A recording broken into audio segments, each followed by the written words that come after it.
Bonnie Giller, and welcome to Intuitive Eating Wednesdays on the Diet Free Zone show. Today's topic comes from a client of mine who asks Bonnie, how do I deal with food pushers? Food pushers or pressure feeders are people that have offered you foods that you've already said no thank you to, yet they keep saying, just one bite won't hurt. Or they say, I made this just for you, you've got to have it.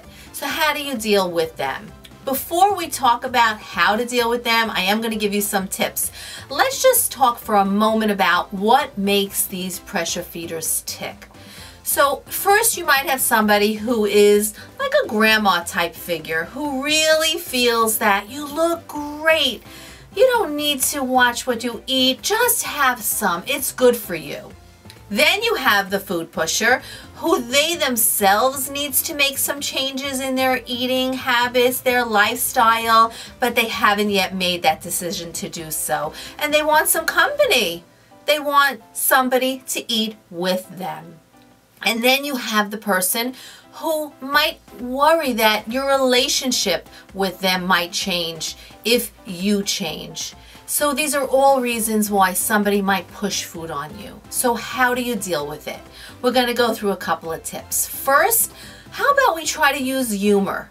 Meaning you could say, no thank you, I really choose not to have. I couldn't eat another piece. If I did, I would soon start to feel like a stuffed turkey. That might get a little chuckle out of them and maybe they'll get the message. If that didn't work, we can use tip number 2. Make it a teaching moment, meaning hold up your fist and say to them, you know what? The size of my fist is actually the size of our stomach. Isn't it amazing how much food we try to push into the size of a fist? They may learn a thing or two about that. The next way you can handle these food pushes is to say no thank you, very politely but strong. Be consistent when you say no, you don't want to have any more. Why? Because if you say to the first request to have some, no, I don't want to have, but then a few minutes later they say, oh, come on, just have a piece. You say, no, I'm not going to have.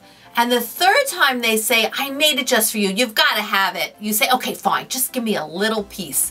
They'll know there's a weak link and they're going to push and push until you say yes. So say no directly, firmly, and maintain consistency. Another way you can handle these food pushers is to redirect their kind offer. What do I mean by that? You say, thank you so much for offering me the apple pie, but I choose not to have any. But I would absolutely love some of the fruit that you have cut up at the other end of the table. So can you pass some of that fruit to me? Sometimes redirecting the offer to something that you would like to have is perfectly fine for your host. They just want to be able to offer you something. Redirection. And finally, if all those fail, compliment them. Say, this was delicious. It was wonderful. I just couldn't eat another bite, but I would love to take the recipe home. So these are some ways that you can handle food pushers or pressure feeders without giving in to them. I hope this information has been helpful to you. If it has, please like this video and share it with your friends and those who can benefit from it as well. And for more information, please visit dietfreezone.com. I look forward to seeing you on the next edition of the Diet Free Zone show. Thank you.